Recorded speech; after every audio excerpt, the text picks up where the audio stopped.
आगे शुरू करें भैया? ठीक है, इतना समझ में आ गया ना?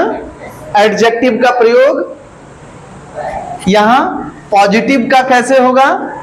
जैसे Ram is a good boy, ये गुड किसको क्वालिफाई कर रहा है? राम को। सी इज अ स्वीट बेबी, ये स्वीट शब्द किसको? सी को क्वालिफाई कर रहा है। ही इज ब्लैक बॉय, ये ब्लैक किसको? ही को रिप्रेजेंट कर रहा है। जैसे अब कंपैरेटिव में देखिए, he is stronger than Amit, ठीक है, अमित से ज्यादा, अमित से ज्यादा ये ताकतवर, स्ट्रॉन्गर, मजबूत है। Neha is taller than Suman, Suman Neha Suman से ज्यादा लंबी है। और यहां जैसे Burj Khalifa is tallest building in the world, इससे ज्यादा बड़ी हो ही नहीं सकती। और Sachin is greatest player in the world.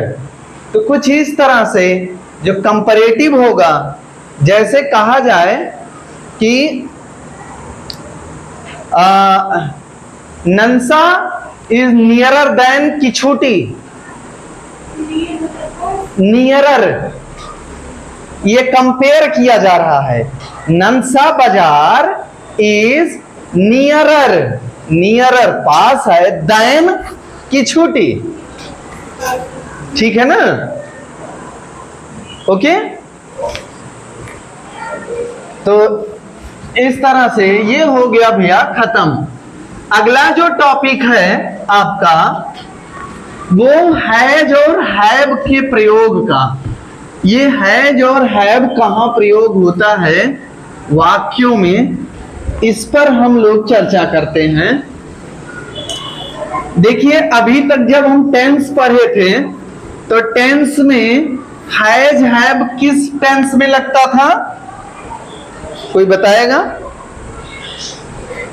Has और हैव किस टेंस में लगता है? अरे भैया, चुका है, चुकी है, चुके हैं, हैज लगता है, हैज हैव लगता है, ऐसे भूलोगे? कौन सा टेंस है? Present perfect. देखो अभी याद आ गया। तो प्रेजेंट परफेक्ट में हम हैज और हैव का प्रयोग करते हैं, लेकिन वो तो क्रिया की बात हो गई। इसका उपयोग दूसरे तरीके से भी होता है। जैसे कोई वस्तु, कोई वस्तु हमारे पास, पास समझ रहे हैं ना? मेरे पास, आपके पास, उनके पास, ठीक है ना? हमारे पास हो, अगर हमारे पास, जैसे सॉरी, जैसे हमारे पास ये क्या है? एक मार्कर है, ठीक है ना? ये डस्टर, ये मेरे पास है। ओके, तो यहीं पर प्रयोग होता है हैज और हैव का। तो यहां हम डालते हैं use of has, have and had, had का भी। तो ये कहां प्रयोग होता है? पास के लिए। हम यहां लिख देते हैं इनका प्रयोग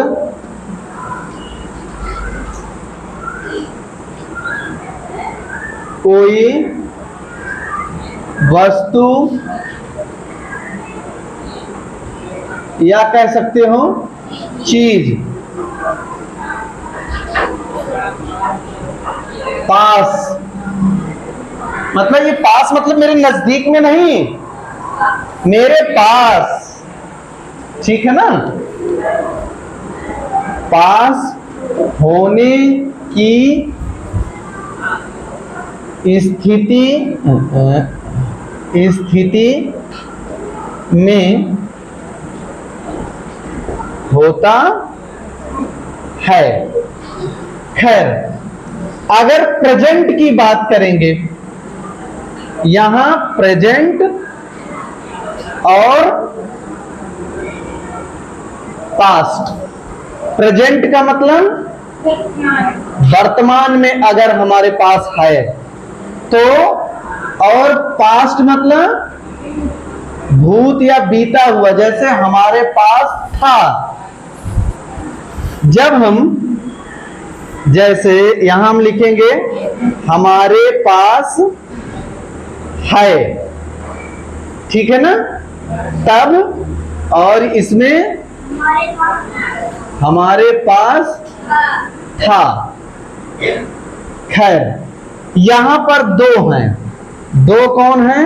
हैज और हैव। ये है एक वचन। अगर एक वचन करता है, एक वचन कर्ता के साथ, और ये बहुवचन कर्ता के साथ, ठीक है ना। एक वचन अगर करता है, कौन कौन कौन कौन है? ही, सी, इट, या फिर कोई नाम। कोई नाम मतलब किसी का नाम है, अकेला व्यक्ति है, तो एक वचन करता ही माना जाएगा। बहुवचन कर्ता क्या है? बोलते जाओ भाई। क्या लिखा है? बोला करो भैया, कथा नहीं सुन रहे हो। कथा सुन, नींद आ रही, देखो।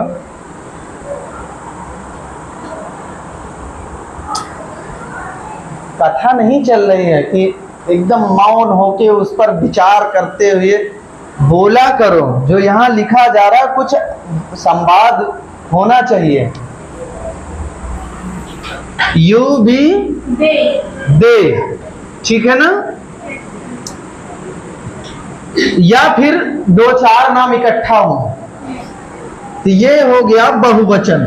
ये बहुवचन कर्ता हो गया। और पास्ट में यहां प्रयोग होता है किसका? हैड का। ये सभी के लिए।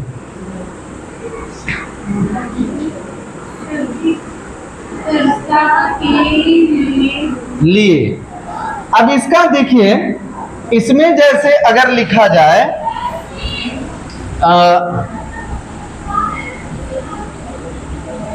He has a car. He has a, इसका मतलब क्या हुआ? उसके पास एक कार है। जैसे यहां हम लिखें यू हैव अ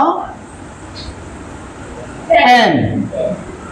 यहां आई के साथ भी यही लगेगा। जैसे लिखेंगे I have a pet. Pen नहीं, आपकी पेट लिख दिए। पेट मीन्स अच्छा कोई पालतू। अच्छा, कुत्ता ही अगर लिखना था तो हम ऐसे ना लिखते,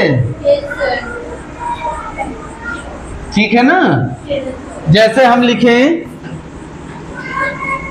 सी हैज अ स्वीट। क्या लिखा है? क्या मतलब हुआ?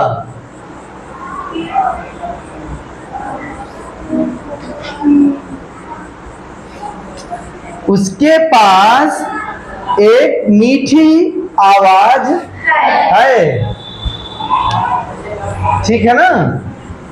उसके पास एक मीठी आवाज है। या हम लिखें अमित हैज अ ब्रदर। मतलब हाँ हाँ, ऐसे सहम जाते हो जैसे लगता है कि अभी गलत हो जाएगा तो मुंह पे फेविक्विक लग जाएगा। अरे बोलो तो, कुछ तो बोलो। ये बोलना ही नहीं चाहते कि Amit has a brother, means Amit के पास एक, उसको थोड़ा सा और सरल कर दो, अमित का एक भाई है। यहां लिख सकते हो जैसे आई हैव अ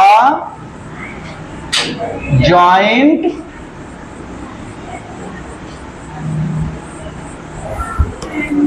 फैमिली। इसका मतलब क्या हुआ? हमारे पास या मेरे पास एक जॉइंट मतलब संयुक्त, एक संयुक्त परिवार। अब आइए यही चीज यहां पर चलते हैं। यहां पर क्या होगा? जैसे था, ठीक है ना? मेरे पास एक बैट था, तो हम लिख सकते हैं आई हैड अ बैट, ठीक है ना? यहां था और यहां है। कैसे हम लिखेंगे?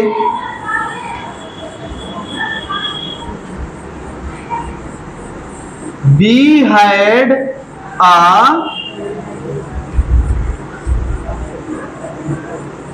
had a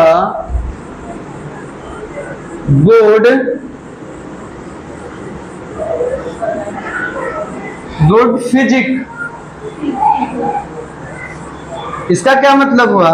We had हमारे पास था गुड फिजिक्स, एक अच्छी फिजिक्स, एक शारीरिक बनावट जिसको कहते हैं। हमारी फिजिक्स खराब हो गई भैया। I had a good physics in early time. जब हम बच्चे थे, जब हम युवा थे, तो हमारे पास बहुत अच्छा था, लेकिन अब धीरे धीरे क्या हो गया? खराब हो गया। I had a good physics ना।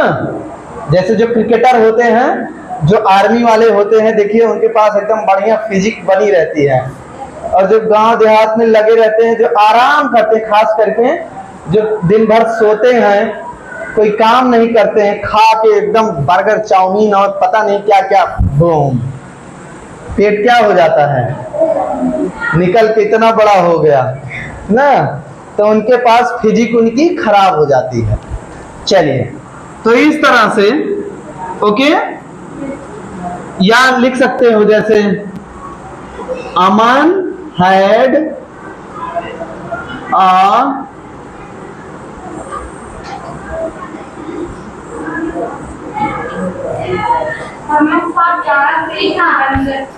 अमन के पास एक बंदर था। तो हैज, हैव और हैड का प्रयोग समझ गए ना? तो आपकी बुक में है, जरा एक्सरसाइज जरा देखिएगा भैया। ये एक्सरसाइज आप कंप्लीट एक बार करके दिखाइए।